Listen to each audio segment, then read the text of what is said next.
ना सत्ता में ना सरकार में एक ऐसा व्यक्ति है हमारे पास जो 24 घंटे रहता है काम करवाने के किरदार में। नाम है अनिल मान, हमारे साथ में मौजूद हैं और काफी सारे काम सत्ता के अंदर ना होने के बावजूद भी करवाने का जिम्मा उठा चुके हैं। ये ड्रेन देखिए आप, किस प्रकार ये ड्रेन नलवा हलके के अंदर यमराज बनकर उतरी थी। इसकी आवाज उठाई, इसका काम चालू हो गया। यानी कि आगे जो बरसात का मौसम आएगा लोगों के खेत बच जाएंगे। काफी सारे काम है। वाटर वर्क्स का जिक्र कर ले तो वहां पे भी पहुंचे हैं, रेड लगाते हैं, बताते हैं, जनता को आईना दिखाते हैं कि साहब आप पानी कौन सा पी रहे हो। इस प्रकार का पानी तो जानवर भी पीने से पहले 4 बार सोचता है। और सरकार हमको इस प्रकार का पानी दे रही है कि पीछे से तो पानी नहर से तो साफ आ रहा है, वाटर वर्क्स में जाने के बाद में गंदा होकर लोगों के घर तक सप्लाई हो रहा है। लोग बीमार हो जाते हैं और इलाज करवाने के लिए जिस टाइम पे वो हॉस्पिटल के अंदर जाते हैं तो जेब के ऊपर भारी वजन पड़ता है। आखिर जिम्मेवार कौन है? जड़ तक जाने का काम किया है। तभी मैंने कहा था ना सत्ता में ना सरकार में एक ऐसा व्यक्ति है हमारे पास जो 24 घंटे काम करवाने के रहता है किरदार में। मान साहब नमस्कार। नमस्कार, आपके सभी दर्शकों को मेरा नमस्कार। क्या जरूरत है सर, 24 घंटे काम करवाने के किरदार में रहते हो आप? देखिए, हम लोग जिस राजनीति में हैं तो राजनीति में मकसद ये है कि लोगों की सेवा भाव के लिए आए हैं और वो सेवा में ही हम लोग लगे हैं। अगर जनता विधानसभा भेजती तो मैं वहाँ उनकी आवाज़ उठाता, और विपक्ष में हूँ तो मैं सड़कों पर जो है मैं जनता की आवाज़ उठा रहा हूँ और उसका रिजल्ट भी आ रहा है। कभी पानी के लिए जा रहे हो, कभी ड्रेन के लिए जा रहे हो, कभी किसी और चीज के लिए जा रहे हो, कभी महंगाई के मुद्दे उठा रहे हो। सरकार के अंदर जाते चीजें होती तो की बात है, इलेक्शनों का टाइम आता तो की बात है। अभी तो कोई इलेक्शन पास में नहीं है, राजनीति का कोई प्रोपगेंडा नहीं है, उसके बावजूद रोड के ऊपर जा रहे हो, तेल फूक रहे हो। जो बंदे शुरुआत के अंदर काम करते हैं ना मान साहब, वो लास्ट में ढीले पड़ जाते हैं। कभी ऐसा ना हो बोला जी ये सारे बम बर सारी चीजें अभी बजा दो, इलेक्शन पास में आए उस टाइम पे फुस पटाखा हो जाओ। देखिए, आप मुझे 10-12 साल से देख रहे हैं। मेरी जो राजनीति है वो सत्ता को लेके नहीं है कि मैं सत्ता में ही जरूरी है। विपक्ष की भूमिका में विपक्ष का काम कर रहे हैं। और रही बात ये रही कि जो पेस है, जो काम करने का जो हमारा तरीका है, वो हमेशा एक ही पेस में रहेगा, एक ही स्टाइल में रहेगा। और हम लोग जी अगर सत्ता में भी होंगे तो भी जनहित के जो मुद्दे हैं वो उठाते रहेंगे। और विपक्ष में हैं हम वही मुद्दे जो हैं हम बड़े जोर शोर से उठा रहे हैं। रणधीर पनियार यहाँ के एमएलए हैं, उनसे हमारे साथी हैं मोहित जी। उन्होंने सवाल किया था कि सब लोगों के घर के अंदर पानी साफ नहीं आ रहा है। उन्होंने कहा कौन सा है भाई, कौन सा घर है जहाँ पे पानी साफ नहीं आ रहा? सब कुछ तो ठीक है। अब बेवजह से इस प्रकार के सवाल कर रही हैं। क्लास की गुड़िया का सवाल था, यही की थी पढ़ने वाली की, वही कह रही थी खारा पानी हमारा तो खारा पानी देखूंगा। चलो जी, उसका घर दिखाओ, पीछे खड़ी थी, घर दिखाओ। यही गुड़िया। पानी तो बहुत मोटी दिक्कत है हमारे। क्या दिक्कत आ रही है पानी से? पानी खारो है, ट्यूबवेल चला हुआ साथ में। पानी तो हमारे कैमरी गांव का इतना दूषित है, पीने योग्य तो है ही नहीं। आप रोड के ऊपर जा रहे हैं, जलघर के अंदर जा रहे हैं, क्या कुछ देख रहे हैं आप? देखिए, हालात बहुत ख़राब है। वो कैमरी गांव का वाक़या है। कैमरी गांव में जो अगर बात करेंगे तो कैमरी गांव में इतना बुरा हालात है। मैंने पूरे नलवा विधानसभा में लगभग जो जलघर हैं उनका दौरा किया और उनकी एक्चुअल में जो पोजीशन है वो मैंने आप लोगों के माध्यम से, मीडिया के माध्यम से हम लोग लेके आए हैं। आज कैमरी के जलघर की बात करते हैं तो वो अभिशाप बन चुका है लोगों के लिए। लोग बीमार हो रहे हैं, लोगों को हेपेटाइटिस हो रहा है, लोगों को कैंसर हो रहा है, लोग बीमार हो रहे हैं। उसका मुख्य कारण जो है वो कैमरी का जलघर जो है उसका दूषित पानी है, उसकी तरफ उनका ध्यान नहीं है। उन्होंने कहा, रणधीर जी ने कहा जी बताइए कहाँ खारा पानी आ रहा है। मैं कह रहा हूँ रणधीर जी, आप 4 दिन जो है कैमरी गाँव का जलघर का पानी जो मंगा के और पिएगा, घर में उसको यूज़ करिएगा, आपको पता लग जाएगा कि उसकी कंडीशन कैसी है। पर रणधीर पनियार को सब बातों का पता है, उनको मालूम है, इस विधायक को सब पता है कि पानी कैमरी गांव का जो जल है वो कैसा है। और कैमरी नहीं, पूरी विधानसभा की बात करता हूँ मैं, चिड़ौद गांव की बात करता हूँ।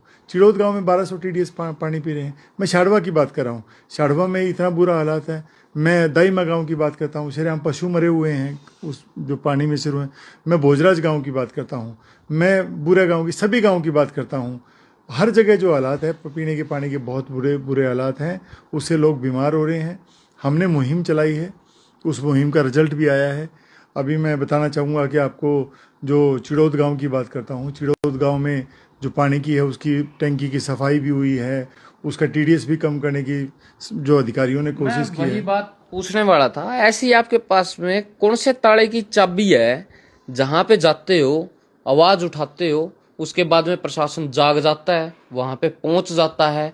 ये काम तो उस व्यक्ति के हैं जिस व्यक्ति को वोट देकर सत्ता के अंदर भेजा है, उनकी जिम्मेवारी बनती है। आपकी जिम्मेवारी तो अभी रेस्ट करने की है।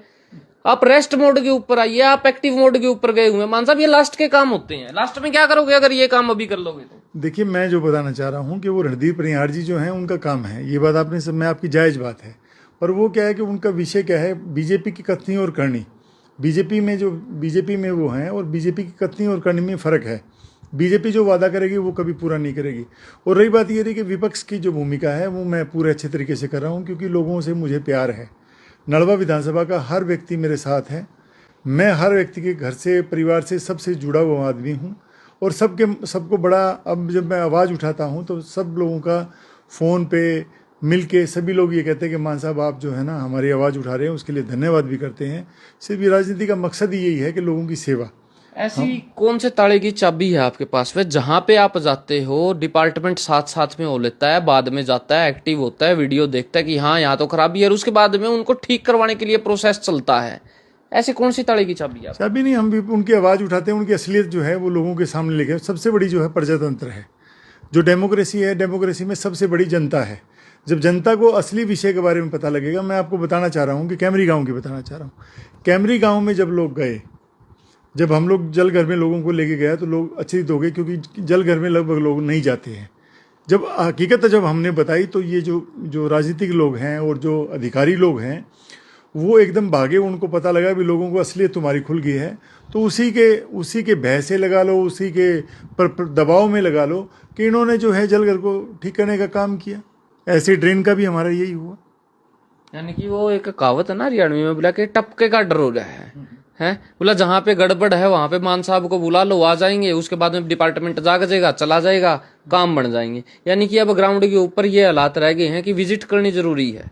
हाँ, बिल्कुल ये बात कह रहा हूँ। और काफ़ी जगह ये हुआ है, एक आधी सड़क की भी बताना चाह रहा हूँ मैं, जहाँ भी अगर बात करते हैं कि जहाँ भी प्रेशर नहीं बनाए, ये सत्ता जो है इसमें जो अधिकारी जो लोग बैठे हैं वो बेलगाम अधिकारी हैं। उनका, सरकार के लोगों का उन पर कोई प्रभाव नहीं है।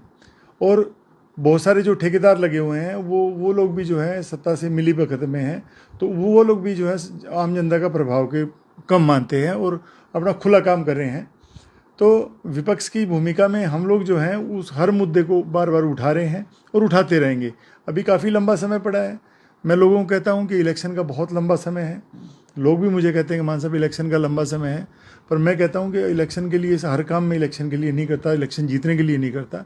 मैं पब्लिक सेवा मोड में हूँ। मैं मेरी अच्छी भावना है, लोगों की सेवा कर रहा हूँ। मेरा सिर्फ मकसद यही है, सिर्फ यही मकसद, और कोई मकसद नहीं, मेरा कोई हिडन नहीं। सभी लोग मुझे जानते हैं कि मैं जो काम करता हूँ दिल से काम करता हूँ और दिल से जुड़ा हूँ। ये जो ड्रेन का मुद्दा आपने उठाया और उसके बाद में जो कार्रवाई हुई है, बहुत सारी पोकलाइन आई हैं, उस ड्रेन को ठीक किया गया है ताकि ये आने वाले वक्त के अंदर दोबारा यमराज बन के लोगों को उजाड़ने का काम ना करे, लोगों के खेत बच जाएं और ये ठीक हो जाए। कितना एक एरिया ठीक हुआ है इसके अंदर, कितना एक बाकी है, या फिर अभी भी खाना पूर्ति चल रही है इसके अंदर? देखिए, ड्रेन का जो मुद्दा था वो अकेला मैं कहूँ मैं उसका श्रेय लेना चाहूँ, वो नहीं है।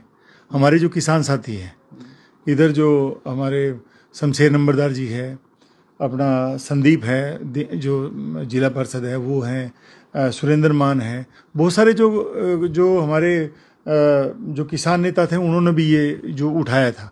पर हमने भी फिर उस मुहिम में, हम भी, क्योंकि नलवा विधानसभा से सभी प्रभावित हैं कि नलवा विधानसभा के लोग, तो मैंने भी ये मुद्दा उठाया था। और हमने सिर्फ एक बात रखी थी कि हम लोग पूरी ड्रेन का जो है हम लोग ड्रोन सर्वे कराएंगे। उसमें हमने आपकी भी मदद ली थी। हमने पूरी ड्रेन का, हमने एक एक इंच का हमने ड्रोन सर्वे कराया। ड्रोन सर्वे में हमने ये पाया कि ड्रेन के हालात बहुत बुरे थे। आज से अगर 1.5 महीने पहले की बात करें तो हालात बहुत ज़्यादा ख़राब थे। और हमें एक अंदेशा ये था कि जो ड्रेन का पैसा आएगा, जो उसकी मरम्मत का पैसा आएगा, अधिकारी जो है उसकी वो भ्रष्टाचार की बेट चढ़ जाएगा। हमने उसके लिए ड्रोन सर्वे कराया। अगर उसके बाद सरकार ने काम शुरू किया, सरकार को लग गया कि अब आपका भेद खुल जाएगा, अधिकारियों को लग गया, ठेकेदारों को लग गया, उन्होंने ड्रेन की सफाई शुरू की।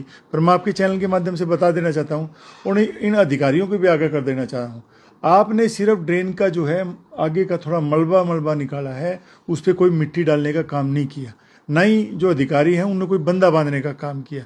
अगर आपने मिट्टी डालने की या कोई और काम करने की आपने बिल लगाया, हम आरटीआई से बिल मांगेंगे।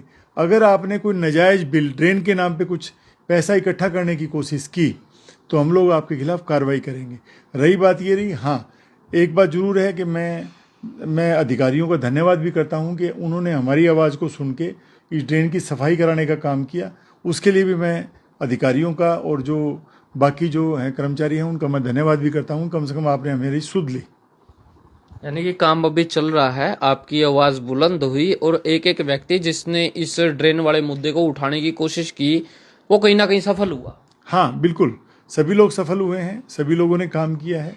और यही होता है कि जो लोग विपक्ष में हैं, जो लोग जो संगठन हैं, जो गैर राजनीतिक संगठन हैं, कर्मचारी संगठन हैं, जो किसान संगठन हैं, राजनीतिक लोग हैं, सभी ने मिलकर आवाज़ उठाई, उसका रिजल्ट आया।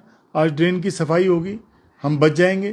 क्योंकि पिछले साल जो है लगभग जो नलवा विधानसभा का जो है हिस्सा डूब चुका था। और मैं एक बात और बताना चाह रहा हूँ, बीजेपी की कथनी और करनी का मैं बताना चाह रहा हूँ कि 1 रुपया भी मुआवजा, 1 रुपये का मुआवजा जो है हमारे नलवा विधानसभा में जो बाढ़ आई उसके नाम पे कोई मुआवजा नहीं मिला, और ना ही हमें उम्मीद है कि आगे कोई मिलेगा। पर इस बार जो है कि अगर सफाई से अगर हम लोग बच जाएंगे तो मैं उसके लिए कम से कम जो है अधिकारियों ने जो काम किया उसका मैं धन्यवाद करता हूँ। एक नारा दिया गया था, बहुत हुई महंगाई की मार, अब की मार मोदी सरकार, सबने देखा, उसको बड़ा प्रेम प्यार दिया कि वक्त आएगा तो महंगाई डाउन जाएगी, पेट्रोल के रेट डाउन जाएंगे, किसानों की आय बढ़ेगी 2020 के अंदर और किसान जो है वो खुश होगा, अच्छे दिन आएंगे, बहुत हुई महंगाई की मार। किस प्रकार देखते हो इस तरीके की नारों? देखिए, आज महंगाई से हर व्यक्ति परेशान है। आप किसी की बात करेंगे, हर व्यक्ति परेशान है, चाहे वो छोटा कर्मचारी है, चाहे वो व्यापारी है, चाहे बड़ा व्यापारी है, हर आदमी जो है महंगाई से बहुत परेशान है। आप क्या कर रहे हो इसको लेके? मैं आपको वही बताना चाह रहा हूँ कि जो महंगाई है ये बहुत बड़े लेवल पे बढ़ी हुई है। पूरे मैं आपको बताता हूँ कि देश की जो महंगाई का सबसे बड़ा जो कारण है वो पेट्रोल डीजल के भाव है। जो पेट्रोल डीजल हमें 70 रुपये, जो दुनिया में जो तेल के भाव के हिसाब से 70 रुपये में मिल जाना चाहिए था, और वो तो चलो मैं बताऊँगा तो विषय लंबा हो जाएगा। अगर हम लोग रशिया से अगर तेल लें, और जो हमें सब्सिडी के साथ हमें तेल दे रहा है, रशिया तेल दे रहा है, और उधर जो हमें अगर ईरान से हम लोग लें तो अगर वो सब्सिडी से हमें तेल दे रहे हैं तो हमें जो है मात्र 60 रुपये लीटर तेल मिल जाएगा। जो महंगाई आज 100 रुपये, किसी भी, मैं उदाहरण बताता हूँ, किसी भी चीज़ का 100 रुपये का जो है तो वो हमें 70 रुपये में मिल जाएगी। कोई भी चीज़ सामान जो है हमें सस्ता मिलेगा। तो आम आदमी को इस बात का पता है तो सरकार क्यों नहीं सोच रही? मैं वही कह रहा हूँ कि सरकार नहीं सोच रही। हमने महंगाई का जो है 22 जून को हमने एक प्रदर्शन किया था, और पूरी नलवा विधानसभा के हजारों लोगों ने एक प्रदर्शन किया था। डीसी को हमने ज्ञापन, डीसी साहब को हमने ज्ञापन दिया था।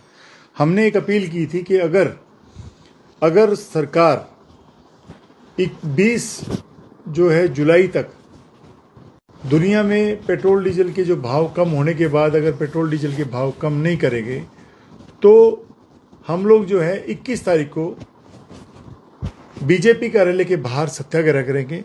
एक दिन का सत्याग्रह करेंगे बीजेपी कार्यालय के बाहर। बीजेपी कार्यालय के बाहर। तो बीजेपी कार्यालय के बाहर क्यों? दुनिया तो लघु सचिवालय के बाहर करती है, मिनी सेक्रेटरीट के बाहर करती है, किसी चौक के ऊपर करती है, इस प्रकार से अपना प्रदर्शन करती है। आप बीजेपी ऑफिस के बाहर जा रहे हो? क्योंकि बीजेपी के जो साथी हैं उनके भी फोन आ रहे हैं, वो कह रहे जी हमारा भी कुछ करो, क्योंकि वो भी महंगाई से इतना ही परेशान है जितने हम परेशान। वो भी उधार चाह रहे हैं, वो भी उधार चाह रहे, वो भी चाह रहे हैं, क्योंकि दबे हुए लोग हैं, बोलना नहीं चाह रहे। और बीजेपी के साथी बहुत सारे, जब से मैंने घोषणा की है कि हम लोग जो है 21 तारीख को आप लोगों के कार्यालय में के बाहर हम लोग बैठेंगे, एक दिन का शांतिपूर्ण जो है हम लोग प्रदर्शन करें। उनके हाथ में सत्ता है। देखिए, सत्ता के अंदर जाने के बाद में हर कोई चाहता है कि उनकी प्रजा को अच्छा पानी मिले। क्या वो लगे हुए नहीं है इस मैटर के ऊपर? क्या करना नहीं चाह रहे हैं? देखिए, आदमी की प्रायोरिटी होती है, किसी काम को करने की प्राथमिकताएं होती है। मुझे लगता है कि जो रणवीर गंगवा जी हैं और रणधीर पनियार की जो प्राथमिकताएं हैं वो अलग प्राथमिकताएं हैं। क्या प्राथमिकताएं हैं? उनके होंगी पर्सनल चीज़ें हैं, मैं नहीं बोलना चाहता, मीडिया में अच्छा भी नहीं लगता कि बोलना। प्राथमिकताएं हर आदमी को पता है कि प्राथमिकताएं क्या है। अब बड़ी बड़ी चीज़ें हैं, अब बड़े बड़े साधन उनके पास आए हुए हैं। मैं तो सिर्फ यही कहता हूं कि कम से कम आपको जो है, आपको सत्ता मिली है, सत्ता के साथ थोड़ा पुरुषार्थ भी